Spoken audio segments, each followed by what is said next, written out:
Yeah, Kellen Moore is the true head coach of this offense. He is going to be the leader of this team when it comes to focusing situational moments and emphasizing a creative and just overall fundamentally sound play from this talented group of players. And it's something that I think every Philly fan can be so grateful and so honest to God happy about. Because for one,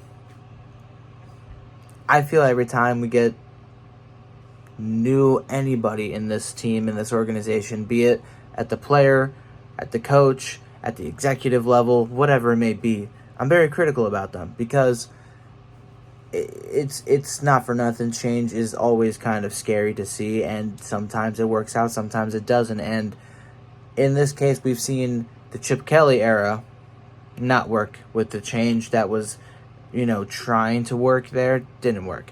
Doug Peterson had his moments. I think he was a little cut off a little too soon. I think we gave up on him.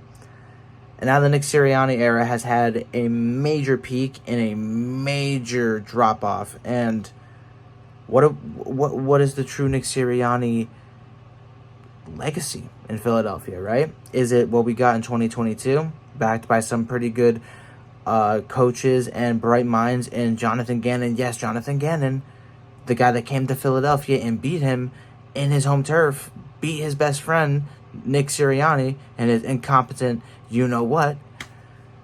Or Shane Steichen, the man who revolutionized Jalen Hurts and A.J. Brown and Devontae Smith and Miles Sanders and made the unit that was the 2022 Philadelphia Eagles work the way they did. Did he have a part? Did Sirianni truly have a part in that at all? Did he really?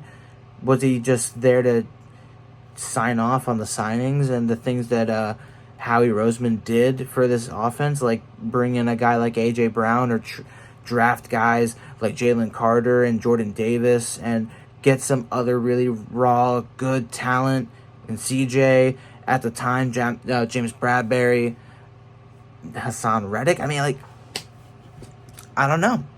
I don't know how much he had. And it's kind of the point that I'm driving on these last couple of days because of everything that's gone on with what's been said about him and how this offense truly is Kellen Moore's offense and that almost all of it's going to be new outside of probably the tush push and maybe a few RPOs here and there. We're going to see a brand new offense where we're most likely going to see Saquon Barkley get utilized the way he should be. We're going to see A.J. Brown and Devontae shine in different ways that they should have always been shining. Jalen Hurts, it's going to be creative. He might move around in the pocket a little bit more. We might see some bootleg action, utilizing play action, actually doing sound, unique offensive plays and structure this team the way that it was meant to be structured, instead of taking the half-assed lazy route that we did last year with Brian Johnson. It's clear as day that this whole Nick Sirianni signing was an experiment and that with the right talent, he can be utilized well as an offensive mind. But he can't adapt. He cannot make changes on the fly. He cannot, in situational moments, be counted on. And he has a little bit of a temper problem. He cannot hold in his emotions and be professional and lead a group of young, hungry football players to the prized possession that is a Lombardi trophy. He's not that guy. And the leash has been shortened even more than it already was after the way last year ended. And with Kellen Moore, who's had success in Dallas against us, a lot of the time against us, with the Chargers just last year, with some guys like Keenan Allen, Mike Williams before he got hurt, Austin Eckler, and of course Justin Herbert, just to name a few guys. You give him this sort of talent. You give him this kind of team that last year was not utilized very well. DeAndre Swift, very underutilized.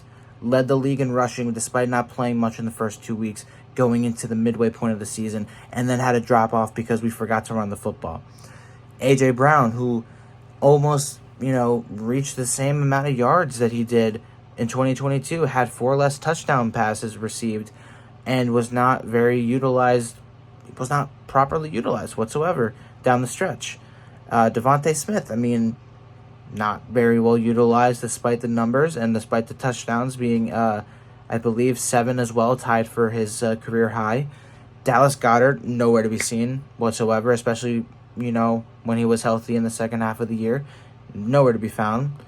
And, of course, Jalen Hurts' numbers took a little bit of a dip with turnovers rising and touchdowns also rising, but the level of play wasn't there. And it all goes back to the coach. And that's all that matters. And I think it's safe to say that the Nick Sirianni era might be reaching its end.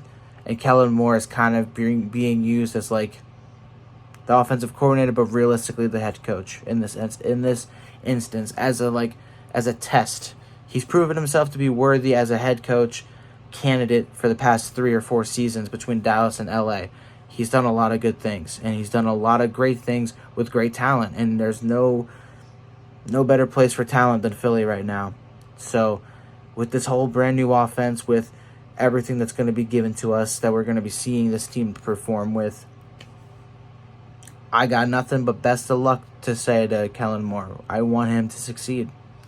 Whether that comes at the expense of Nick Sirianni, we will wait and find out just what his fate will be after the 2024 season. It's going to be interesting. That's all I know.